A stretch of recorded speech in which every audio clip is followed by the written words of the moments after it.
Nico.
What's up boys, j'espère que vous allez bien. It's Dame Time. J'ai testé cette semaine la nouvelle signature shoe du meneur star de Portland aka Damian Lillard. Vous avez été nombreux à me demander de tester cette nouvelle Dame, sans doute parce que c'était une paire qui était assez attendue en soi, mais aussi parce que Damian Lillard a planté un gros buzzer beater en disant bye bye à OKC la semaine dernière. Du coup le lendemain j'avais reçu quelques petits DM sur mon compte Instagram en me disant il faut absolument que tu testes la nouvelle chaussure de Damian Lillard, chose promise, chose due, et elle est ici, juste en main. Ce qu'il faut que vous sachiez en plus, c'est que j'étais un peu deg parce qu'aux États-Unis, le lendemain du buzzer beater de Damian Lillard, la paire avait été proposée avec une remise de 50 $. Du coup, je me suis précipité sur adidas.fr en pensant que la remise était aussi disponible en France. Malheureusement, c'était pas le cas.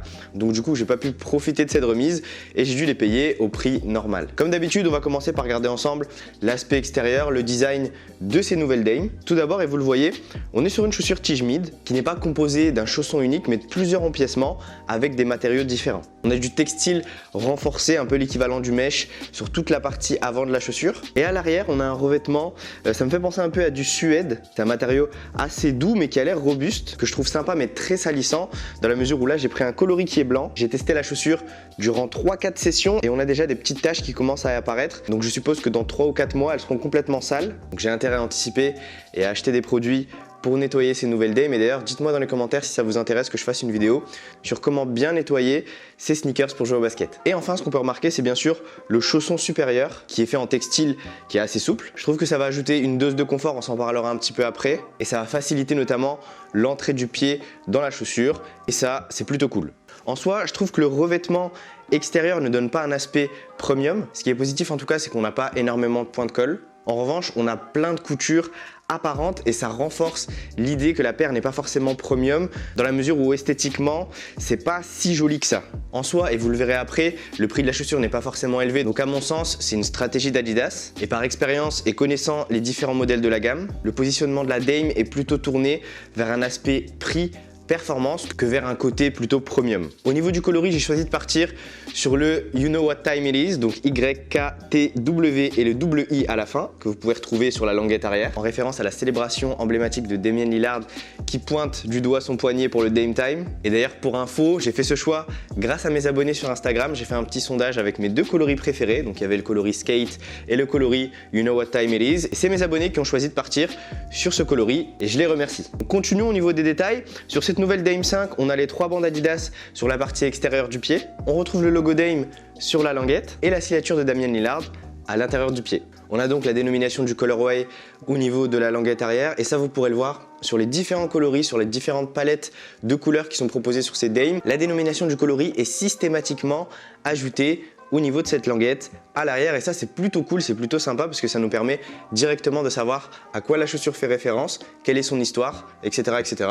Donc moi je valide totalement ce point. Pour vous donner mon avis sur l'aspect extérieur de ces Dame 5, personnellement je les trouve assez sympa. C'est pas un modèle qui m'a marqué plus que ça d'un point de vue esthétique. On peut dire qu'après les différents modèles que j'ai testés, c'est pas celui qui m'a le plus impressionné. Après, j'aimais beaucoup les différents visuels que j'avais vus sur Instagram pour les différents influenceurs qui l'avaient déjà testé. J'aime un peu moins le look de la chaussure portée. Je trouve qu'elles font un peu grosses sur mon pied. Je vous montre quelques images, vous verrez. Enfin, en tout cas, à mon sens, elles font un peu moins compactes que les différentes chaussures que j'ai testées là plus récemment. Comme vous le savez, au niveau de l'aspect esthétique des différentes chaussures, on a tous des goûts qui sont différents. Le jugement de la paire d'un point de vue extérieur est assez subjectif, je vous l'avoue. Donc n'hésitez pas à me dire dans les commentaires qu'est-ce que vous pensez de ces nouvelles Dame 5. Donnez-moi votre avis, est-ce que vous les kiffez pas, pourquoi, qu'est-ce qui vous plaît particulièrement dans cette chaussure.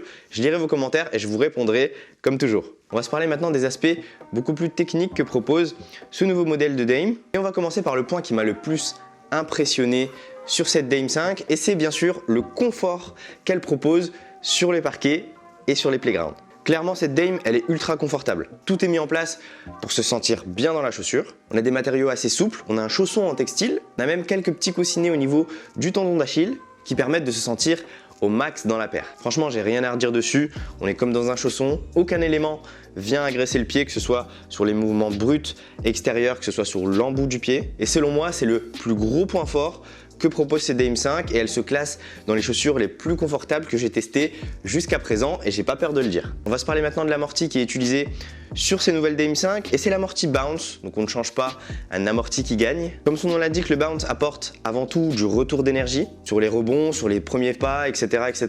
Je vous avoue que c'est pas l'amorti que je préfère dans la gamme Adidas, j'ai beaucoup plus kiffé l'amorti Boost qui était proposé sur les Harden 3. Mais du coup cet amorti Bounce, il fait très bien le job, on a le dosage comme sur toutes les chaussures de basket beaucoup plus fort à l'arrière pour contenir, pour amortir les chocs au niveau du talon, beaucoup moins à l'avant. On est donc sur un full length amorti Bounce qui va être positionné de l'avant jusqu'à l'arrière sur toute la longueur de la chaussure. Donc au niveau de l'absorption des chocs, c'est assez performant. On a un peu moins de compression que sur le Boost. Et pour l'avoir testé en intérieur, en extérieur, l'amorti Bounce est un amorti que je recommande particulièrement pour les joueurs en extérieur puisqu'il va faire très bien le job sur sol beaucoup plus rigide. Je vous en parlerai un petit peu plus en détail tout à l'heure, mais c'est l'une des chaussures que je recommanderais le plus pour les joueurs qui souhaitent jouer en extérieur, pour les joueurs qui en fin de saison souhaitent prendre une chaussure pour jouer sur le bitume et qui va tenir tout l'été voire plus. Je pense que ces Dame 5 ont quelque chose à jouer là-dessus et ça va rentrer en préambule bien évidemment au niveau de la vidéo que je vais finaliser sur les meilleures chaussures pour jouer sur Playground cet été, que je compte sortir d'ici 1 à 2 semaines.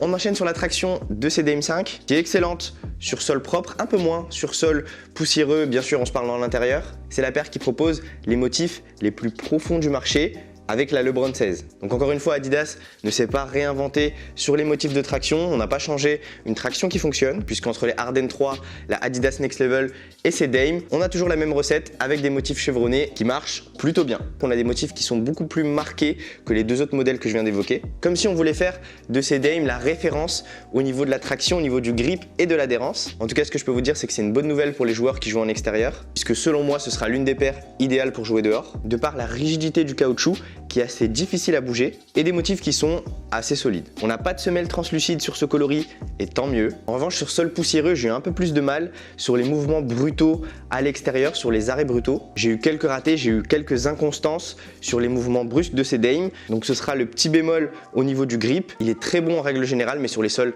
très poussiéreux, il faut que vous le sachiez, il y a quelques inconstances. On va aborder maintenant le point de vue maintien, la stabilité que propose ces Dame sur les terrains.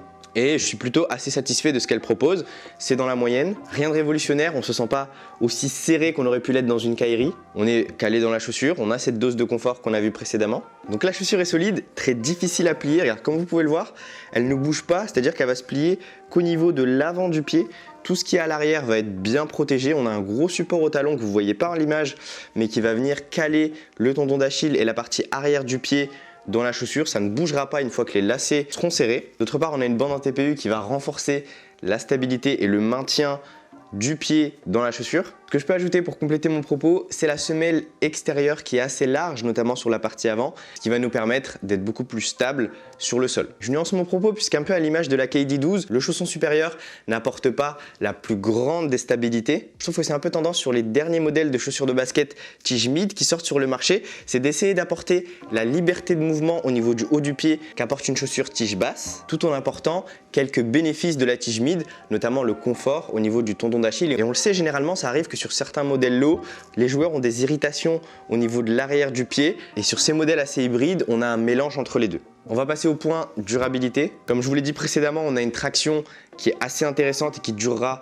pas mal de temps, que je recommande d'ailleurs. D'autre part, on a un revêtement extérieur qui n'est pas des plus premium, donc mon avis est assez mitigé. Je donne mon go total sur la traction. En revanche, je place un petit bémol sur la partie revêtement extérieur. J'ai bien peur que ça s'use beaucoup plus vite que prévu. Et ceux qui ont la paire, faites-moi votre feedback dans les commentaires. Mais en tout cas, la durabilité du revêtement extérieur m'inspire pas la plus grande des confiances. On va passer à la pointure et pour info, c'est Dame 5 taille plutôt grand, j'ai envie de vous dire. Donc j'ai choisi la pointure 42 2/3 et ça m'allait un petit peu grand. Pour info, je porte du 42,5 43 chez Nike et je pense qu'elles iraient beaucoup mieux à mon pied si j'avais pris du 42. Donc prenez ça en compte. Ce que je vous invite à faire, c'est de prendre une demi-taille en dessous de la pointure habituelle que vous choisissiez si vous aviez une chaussure Nike ou de rester sur votre pointure Adidas. Bien évidemment, il n'y a pas de débat. On va passer à l'aspect poids que propose la nouvelle chaussure de basket de Damian Lillard. Et pour info, elle est assez légère. On dirait pas du tout quand on la voit et même quand on l'a en main. En revanche, sur la balance, elle pèse 409 grammes, ce qui fait partie de la tranche basse des différentes chaussures de basket que j'ai testées. Et à titre de comparaison, c'est un peu plus léger que la Kyrie 5 et que la KD 12 que j'ai testé la semaine dernière. On va se parler maintenant du prix, du tarif auquel sont proposées ces nouvelles Dame 5. Pas de suspense, on est sur un prix de 110 €. À mon sens, je trouve qu'elle propose un excellent rapport qualité-prix-performance. Et cette fois-ci avec un design un peu plus sympa personnellement. J'avais pas du tout kiffé les Dame 4 et encore moins les Dame 3. Donc je m'y retrouve un peu plus sur ce 5e modèle. Ce qui est sympa aussi, c'est que généralement sur les modèles entre 100 et 120 €, on n'a pas énormément de coloris qui sortent sur le marché. Là sur ces Dame 5, il y en a déjà 4 ou 5 qui sont disponibles et on a une flopée qui vont arriver sur ces prochains mois, sur cet été. Donc pour ceux qui sont intéressés, je pense que vous pourrez vous faire plaisir. Vous trouverez à coup sûr un coloris qui vous conviendra. Je vous avoue qu'aujourd'hui c'est un point qui fait clairement la différence. Généralement quand tu as un coup de cœur au niveau d'un coloris, au niveau de l'histoire du coloris, tu as tendance à beaucoup plus acheter la paire et tu as même des personnes qui achètent 2 coloris d'une même paire pour l'histoire que raconte un colorway en particulier. Là pour le coup sur ces Dame 5 on a même eu un coloris Black Panther qui faisait partie de la gamme Adidas Marvel. J'ai failli craquer, j'ai failli l'acheter, malheureusement pas pu me le procurer. On se fait un verdict comme d'habitude. Ces Dame 5 pourront correspondre à tout type de joueur, potentiellement du meneur au pivot. C'est assez rare qu'une chaussure soit aussi polyvalente, simplement pour les meneurs parce qu'on aura une chaussure assez légère, confortable et qui propose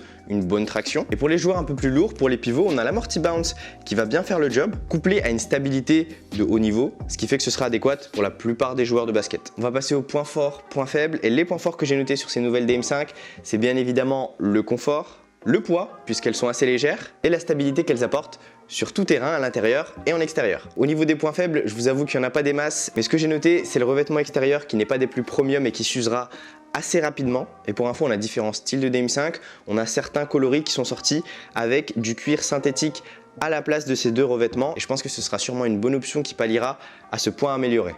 Le deuxième point faible, et c'est peut-être dû au fait que j'ai pris une taille un peu plus grande, je trouve que l'avant du pied est assez large, donc pour les joueurs qui ont les pieds fins, il est possible que vous ayez des espaces vides de part et d'autre de l'avant-pied. Pour une fois qu'on favorise les joueurs aux pieds larges, on va pas s'en plaindre. Donc voilà, on a vu l'intégralité des aspects techniques de ces nouvelles Dame 5 et si je devais leur donner une note, je partirais sur un 17 sur 20.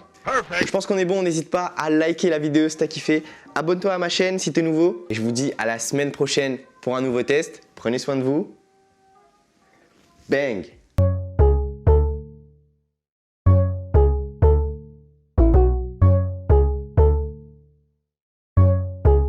Gang got that fire.